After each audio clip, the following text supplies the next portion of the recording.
নমস্কার। ঠাকুরমা স্বামীজি গুরুদেবের শ্রীচরণে প্রণাম জানাই। সংগৃহীত একটি কাহিনী পড়ে শোনাই আজ। শ্রী শ্রী মায়ের 3 ভাই, কালী মামা, বরদা মামা আর প্রসন্ন মামা। এই 3 ভাই ছিলেন ঘোরতর সংসারী। টাকা ছাড়া আর কিছুই এরা বুঝতেন না।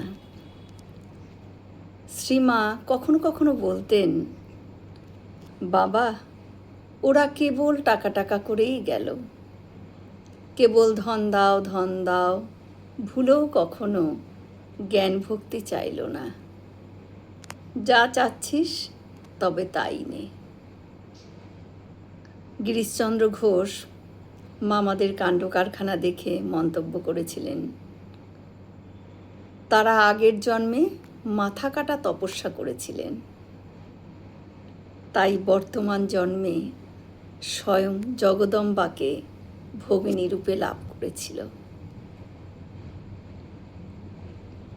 1325 সালের পৌষ মাসের ঘটনা। শ্রীমা বেলা 10টা-11টার সময় জয়রামবাটিতে সদর দরজার রোয়াকে বসে আছেন।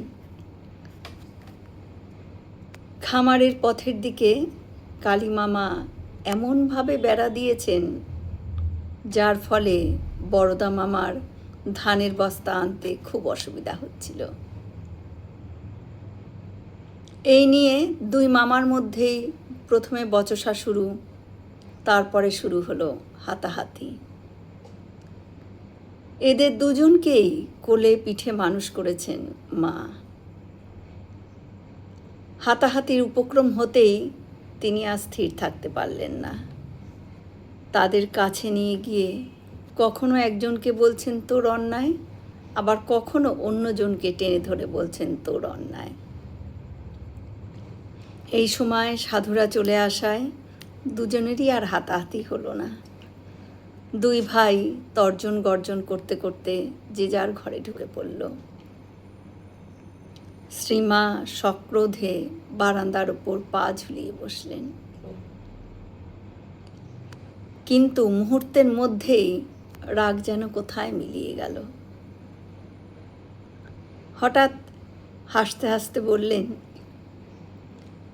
মহামায়ার কি মায়া গো, অনন্ত পৃথিবীটা পড়ে আছে, এসব সবই পড়ে থাকবে, জীব এইটুকু আর বুঝতে পারে না। এই পর্যন্ত বলে মা চুপ করে বসে রইলেন। জয় মা শারদা। আমরা সকলে মিলে একসাথে বলি, জয় মহামাই কি জয়, জয় ভগবান শ্রী শ্রীরামকৃষ্ণদেব কি জয়, জয় স্বামীজি মহারাজজি কি জয়। হয়তো অনেক ভুল ত্রুটি হলো, ঠাকুর যেন আমায় ক্ষমা করে দেন। সকলে সুস্থ থাকবেন, আনন্দে থাকবেন। ঠাকুর মায়ের কৃপা দৃষ্টি সকলের উপর বর্ষিত হোক। শুভরাত্রি।